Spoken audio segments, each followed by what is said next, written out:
Okay, I am ready to give you guys the story of Gary the Glucose. This is something that I did pretty regularly in Kin 320 when I was teaching that. We would do it typically after we were finished talking about metabolism, which is kind of where we are at currently. And my only regret is that I don't have an animated movie that I could pair this with.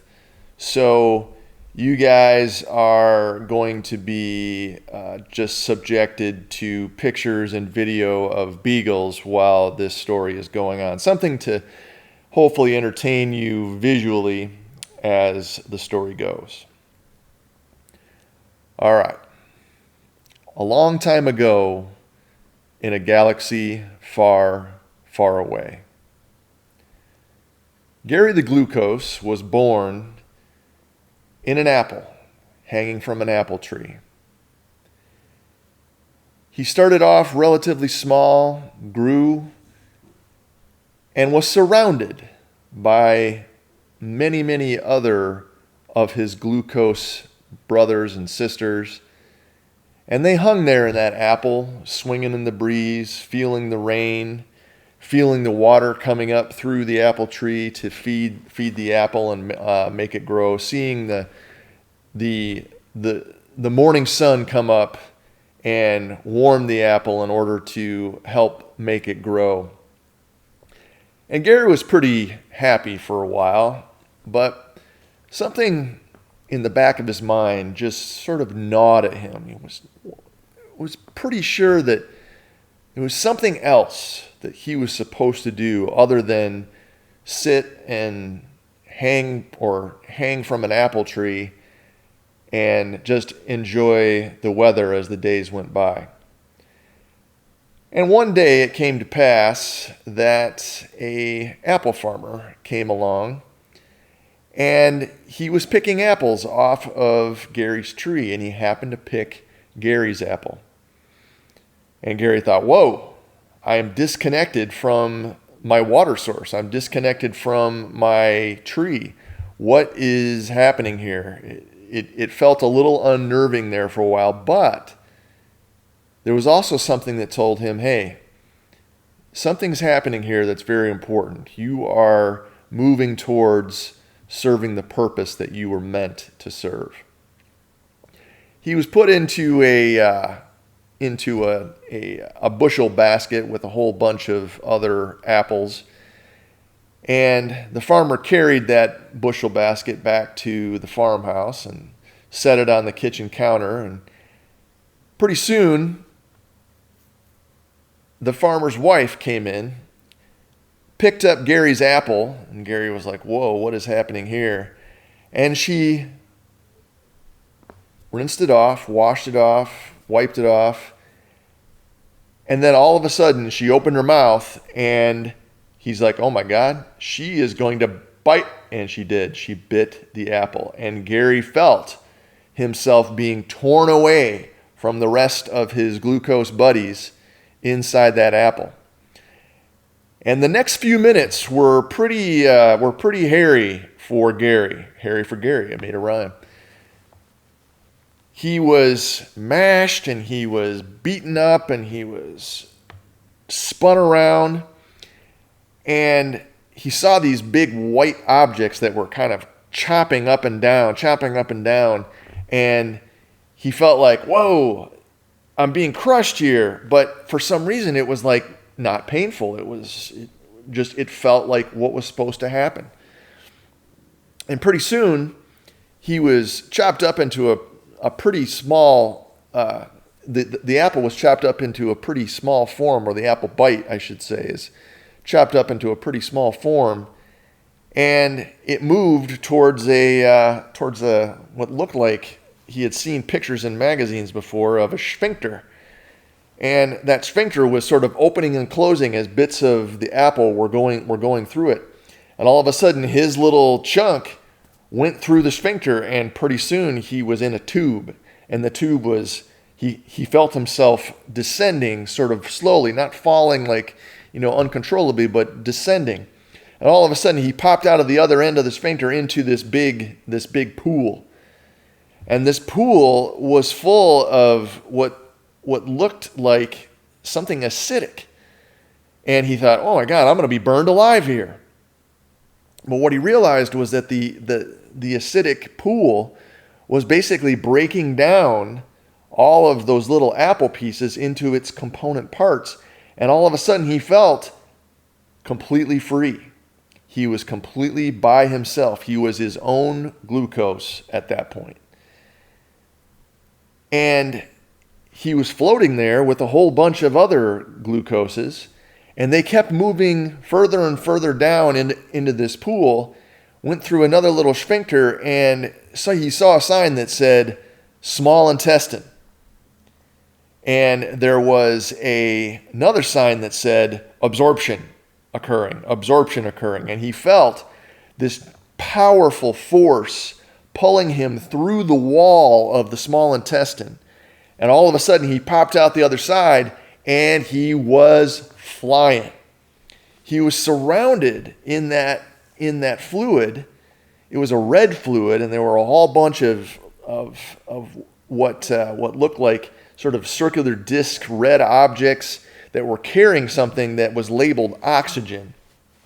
And there were white cells, and there were what looked like, something that might be used to clog things up if necessary. And there were vitamins, and there were minerals, and there were hormones, and there were all sorts of things that were flowing through this blood. And he also saw a little bit of what was labeled epinephrine. And epinephrine looked like a substance that could really get some things done. And right next to it looked like epinephrine's friend, norepinephrine. And norepinephrine looked pretty capable too. But he was just sort of enjoying the ride, floating along in this fluid. And he flowed through the farmer's wife's body for a little while, and all of a sudden he started to see exit signs that said liver. And there were some what looked like construction signs that were flashing. Go to the liver. Glycogen synthase, synthesis, glycogen synthase in action. And so he flowed, and he came to this object that was labeled the liver. And he was pulled up inside the liver, and he and a bunch of his other glucose buddies were put in a line, and glycogen synthase came along, and he was like, what is glycogen synthase? Sort of whispered that to one of his glucose buddies. He said, I heard from another friend of mine who I came in with that glycogen synthase is speeding up, putting us together. He says, we're going to become a part of a greater whole, so to speak, of a greater being. And Gary was like, well, what is this greater being called? And he said, I heard that the word is glycogen. It's a whole bunch of us chained together into one piece. And he said, that's how we're going to live. That's where we're going to be. And Gary's like, all right, well, this sounds interesting. It seems like a bit of an odd end to such an enjoyable and exciting excursion. But what could he do? And he saw all sorts of signs inside the liver that said, at rest, continue glycogen synthesis, continue glycogen synthase activity. And this glycogen synthase came along and formed a bond between he and the glucoses that he was next to on his left and on his right. And at the very end of that process, the glycogen synthase says, I dub thee glycogen. And then he and the rest of his glucose buddies, as a part of this glycogen, were moved to what looked like kind of a storage locker, so to speak. And they were placed inside there. And they sort of sat there for a while. And we're just having conversation like, well, I'm not sure what just happened, but I guess we're glycogen now as a whole bunch of us. I mean, we still seem like our own individual glucoses, but we're all chained together. And I don't know. What do you guys think is going to happen? And Gary's buddy, who he was next to, said, well, I think something else has to happen here. This can't be the end, because right now we're basically serving the same purpose that we served inside that apple. I mean, we're not really doing a whole lot of anything, are we? No. And all of a sudden, an alarm started. And the alarm said, exercise, exercise, exercise. Glycogen phosphorylase, please report to the glycogen bin. Epinephrine in the area, norepinephrine in the area. And he sees a whole bunch of norepinephrine and epinephrine moving into that glycogen bin. And that epinephrine and norepinephrine came over to glycogen phosphorylase, who was taking a nap. And glycogen phosphorylase all of a sudden woke up and said, whoa, I got to break down some glycogen here. And epinephrine, norepinephrine went over to glycogen synthase, and glycogen synthase all of a sudden went to sleep. But what they noticed was that there was a sort of a cascade of events that occurred where epinephrine stimulated the production of what was labeled CAMP. And Gary was like, what's that? It's cyclic AMP. It's a second messenger. That's what I heard. And then that CAMP, along with the use of a little bit of ATP, allowed for the activation of protein kinase. And then that protein kinase came over, and it was what really woke up glycogen phosphorylase and put glycogen synthase to sleep. And as soon as that glycogen phosphorylase was awakened, all of a sudden he started moving along that Gary's glycogen chain, and there were a whole bunch of other glycogen phosphorylases that were doing the same thing to other glycogen chains that were in the area. And he got to Gary and his two buddies, and he said, all right, I need to cut you apart here. Don't worry, it's not going to hurt at all. And he got out his glycogen phosphorylase saw, and he sawed that bond apart. And Gary was all of a sudden free floating again. He was by himself, but he was with a bunch of other glucoses. And immediately they felt a pull towards the side of the liver, and they went through the wall of the liver, and boom, they were back in the blood again. They were back in that fluid, which he had heard was called blood. And they were really flying this time. He could tell that blood had accelerated quite a bit. And he was pretty sure that it had to have something to do with the fact that individual was exercising. And as he's going along in the blood, he sees some signs that say inactive muscle, shunt, shunt, shunt. And he saw that those blood vessels were kind of closed off or were shrunken a little bit. And he asked one of his buddies, like, what's happened to that blood vessel over there? Why can't we go that way? He said, well, it's being vasoconstricted because we're supposed to go someplace else. So he continued flying along. And all of a sudden, he sees a sign for active muscle. And the active muscle, it looked like there was something going on sort of behind the membrane. There was some activity that was occurring. And he's like, what the heck's going on over there? I heard it's called a muscle contraction. And he said, well, and I was talking to one of the other glucoses when we were in the liver, and they said that that insulin was a big factor in getting us to the liver. He's like, yeah, you didn't see that? Yeah, insulin helped us get into the liver and helped us, with that whole glycogen synthase process. And he was like, well, there's no insulin around here now. At least I don't see any. Do you see any? Nope, I don't see any insulin. I said, well, how are we going to get into the cells? It seems like that's the direction that we are going, is towards that active muscle. He said, well, I heard there's a failsafe. They heard that what's going on behind that membrane there, that muscle contraction, that's going to stimulate these GLUT4s, they call them, to go to the surface of the cell and pull us in. And that's exactly what happened. Those GLUT4s came up, surface of the cell, and there was another enzyme that was there called hexokinase, and hexokinase made that process go a lot faster of getting Gary and his buddies inside the cell. And he noticed too that there was another ATP that was being used, and that energy was being supplied to that process to get Gary and his buddies into the cell. And once he was inside the cell, all of a sudden, the alarm stopped, and the exercise signs went off, and the at-rest signs went back up. And he's like, well, what do we do now? And all of a sudden he sees signs that say, glycogen phosphorylase, please return to your nap. And he saw signs that said, glycogen synthase, we need you to report to the glucose intake area. And glycogen synthase came along. It was a different glycogen synthase than what he had seen in the liver, but it said the same thing. I'm going to chain a bunch of you together, and you guys were liver glycogen, I'm told.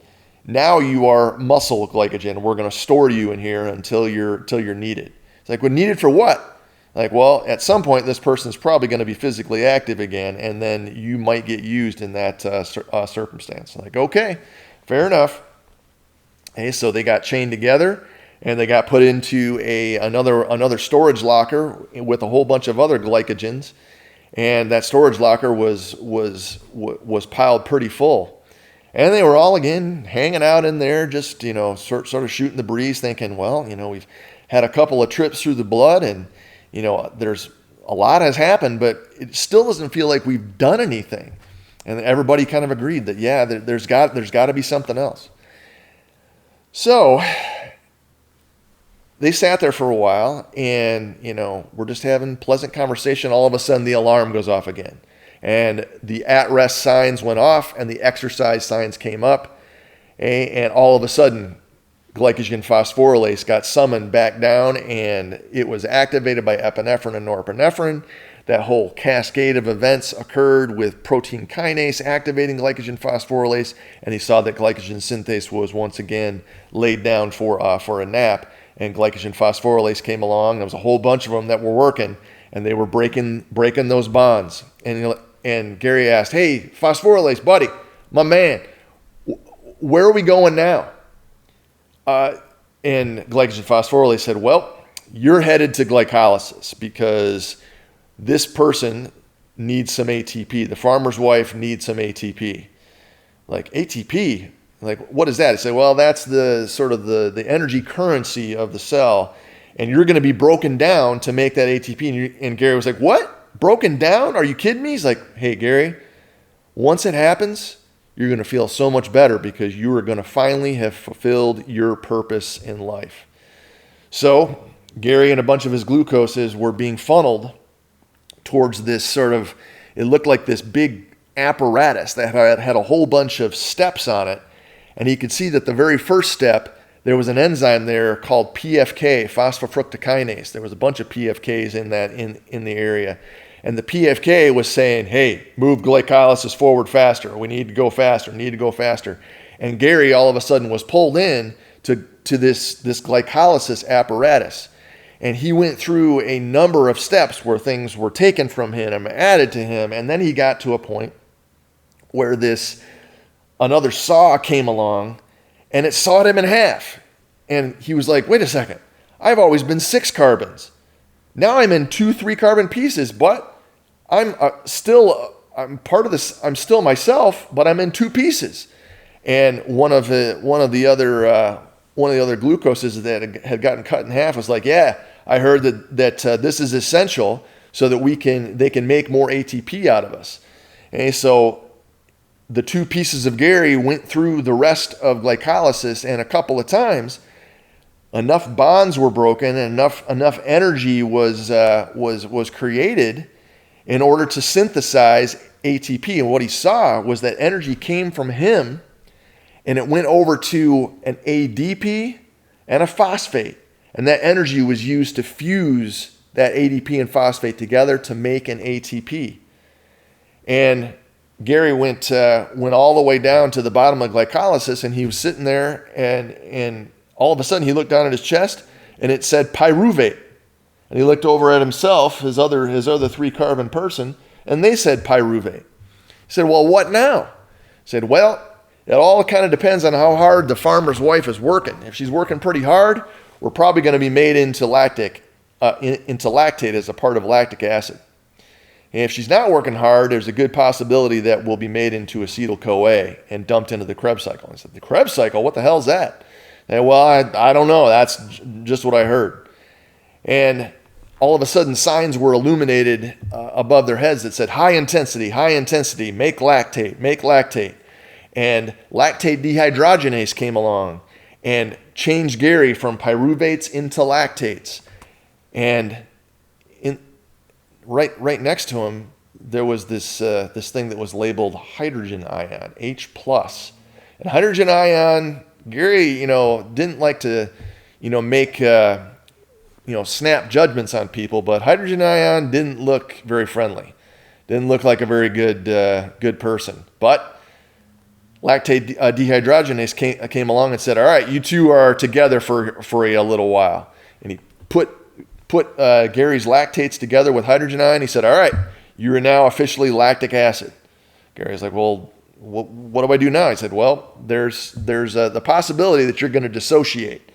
And this old hydrogen ion is going to be dumped into the blood, and you might be dumped into the blood too.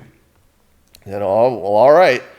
And all of a sudden, that's exactly what happened. And he dissociated from that hydrogen ion. He was glad too, because that hydrogen ion was a foul-mouthed jerk of a substance, and he was like, thank God.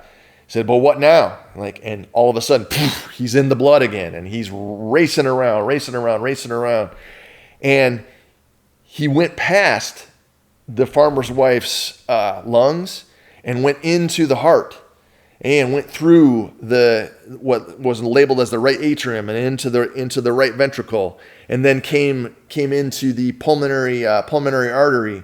And then all of a sudden, he saw in the blood, he saw oxygen coming through these things that were labeled as alveoli. And he saw carbon dioxide coming off of those red discs, those red blood cells. Carbon dioxide and hydrogen ion was coming off of those red blood cells. And that hydrogen ion was being buffered. And he asked, well, what's going on there? He said, well, it's the bicarbonate buffer system. That's going to help us get rid of that hydrogen ion and control acidity in the farmer's wife's body, which is going to be a good thing. And he saw it being converted into water and carbon dioxide. And all of a sudden, the carbon dioxide was gone. And he said, well, where'd it go? He's like, well, it's going into the lungs. It's going to be breathed off to the outside air. Remember back when we were hanging by that apple tree? That apple tree was breathing in carbon dioxide all the time because it was a part of what helped it to flourish. It is part of the circle of life, so to speak. He's like, oh wow, that's cool stuff. And he noticed that was more and more oxygen was getting pulled in and was replacing that carbon dioxide and that hydrogen ion on those red blood cells. And they continued to travel throughout the body. And all of a sudden he was like, oh, wait a second. There's exits for the liver. Okay? There's the liver. Okay? And all of a sudden, boom, he's pulled up into the liver. And he's like, well, last time I was here, I was glucose. He said, are they going to make me into back into glucose and be stored as glycogen again? You say, well, that's certainly a possibility, but it looks to me like you're going to be made into glucose and dumped into the blood again. Dumped into the blood again, really? Yeah, because the farmer's wife needs more blood glucose, so we're going to go through a process called gluconeogenesis, which is going to make you into glucose. We could store you here as glycogen, but the farmer's wife needs more glucose, so you're going to be dumped into the blood, and that's exactly what happened. He was made from that lactate back into a full 6-carbon glucose, dumped back into the blood, and all of a sudden he's traveling again. And this time, not traveling quite as fast, and he noticed some signs along the way that he didn't notice the first time that said that the high intensity signs were not illuminated. It said moderate intensity. He was like, oh, interesting. And we're not moving quite as fast here. But it still looks like we're going towards some active muscle again. Like, yep, looks like we're headed back towards active muscle. He's like, all right, so what's going to happen when we get there? He said, I think the same thing that happened before. He's like, so do I have to be attached to that hydrogen ion again? And his buddy was like, oh, I certainly hope not, but you never know. We shall see. All right, so they're flying along, and there's the active muscle, and all of a sudden he sees hexokinase, he sees the GLUT4s, he sees the muscle contraction stimulating the GLUT4s, and boom, he's pulled up into the cell again with the assistance of the energy from ATP. And immediately he's pulled again towards glycolysis. He's like, oh, here we go again. And he sees PFK doing its job. And this time he sees ATP Hey, was that there the last time? Yep, that ATP was there the last time, giving power to that phosphofructokinase to help mediate that step to get us into the rest of glycolysis. And he went through the entire same process. But what he noticed this time was at one point there was some NADH that was made. He hadn't noticed that before. He said, was that there the last time that we went through in that other muscle? He's like, yep, it sure was, but it disappeared almost immediately, and it went all the way to the bottom of glycolysis, and it donated hydrogen atoms to the creation of lactic acid, and then that NAD came back to pick up more hydrogen atoms. Like, oh, interesting. I completely missed that before. He's like, yep, that's because it was high intensity activity, and it was happening very, very fast in that circumstance. Like, okay, that's cool. And all of a sudden, he sees that more ATP was being made, using the energy from his bonds, and all of a sudden, boom, he's back to being 2-pyruvates. Like, wow, I'm 2-pyruvates again. This is, man, what a strange life I have led. And well, I tell you what, I really hope that I don't have to be converted into lactate again. You say, well, you got to do whatever it is they tell you to do, but those moderate intensity exercise lights are still on. So I have a feeling that something different is going to happen here. And he was exactly right, because all of a sudden he sees this circle and he's like, what the heck is that? He's like, that is the next step. That is the beginning of what we are called aerobic metabolism. That's the Krebs cycle. So we just go in as pyruvate? He's like, no, we got to be converted into acetyl-CoA. So start to go through that acetyl-CoA conversion process, and out of the corner of his eye, he sees something going on in a different part of that muscle cell, and he's like, what's going on over there? He's like, whoa, that's beta oxidation. See those triglycerides? And those triglycerides are being broken down in the muscle. There's also triglycerides coming from different adipose tissue stores. They're being broken down into glycerol and fatty acids. And you can see that glycerol is coming over to glycolysis, where it can be used to make ATP. And those fatty acids, they're being pulled right there into beta oxidation. And so beta oxidation, what's that? Well, I tell you what, they're breaking those fatty acid chains down into 2 carbon fragments. And you know what? Oh man, that's weird.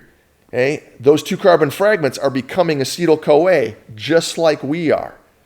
And he looked to the right and he's like, well, what's going on over there? He's like, well, it looks like that's deamination that's occurring over there. Deamination? What's that? Well, I tell you what, it's a protein that was broken down into an amino acid. Then that amino acid is being deaminated, and it's being converted into acetyl-CoA. Interesting. There's not as much of that going on. He said, yeah, I don't think that happens very much. But look at all those fatty acids that are being broken down into those acetyl-CoAs. Beta oxidation is pretty cool. And he noticed too that there was a whole bunch of NADHs and FADHs that were being made in beta oxidation, as well as NADHs and FADHs being made out of the acetyl-CoAs going through the Krebs cycle. And he's like, well, what happens to all those? Like, well, what I heard is they go to what's called the electron transport chain, and they'll be used to make ATP there. And they'll be used to help make enough energy to make ATP. Well, that's pretty cool. Like all of a sudden, boom, he's acetyl-CoA, and Gary is in the Krebs cycle, and he's going from step to step in the Krebs cycle, and he sees NADHs and FADHs flying off and a little bit of ATP flying off. And then all of a sudden, Gary's like, whoa, I feel like I have completed my purpose on this planet. And he sort of sits back and he's like, wow, look at that. I can see the electron transport chain in the distance. And I'm comparing that to glycolysis. Whoa, look at all the ATP coming out of the electron transport chain. And his buddy was like, yep, that's what I heard, is that the electron transport chain is a greater producer of ATP. But look at how long it's taking us to go through this whole Krebs cycle, and to see those fatty acids get chopped up and go through the Krebs cycle, and the proteins, not a lot of that going on, but it's still taking a while, isn't it? Like, yeah, it's definitely a more time-consuming process. I bet that only occurs at this level when they're doing moderate exercise, as opposed to the high-intensity activity that was going on. Like, yep, That is exactly right. And that is the end of Gary the Glucose. I hope you enjoyed the story. Hope that it helped to bring some of the facts and not the facts, but the details of metabolism into a little bit more focus. Sometimes doing silly things can help with that process. So enjoy, and we will see you guys very, very soon.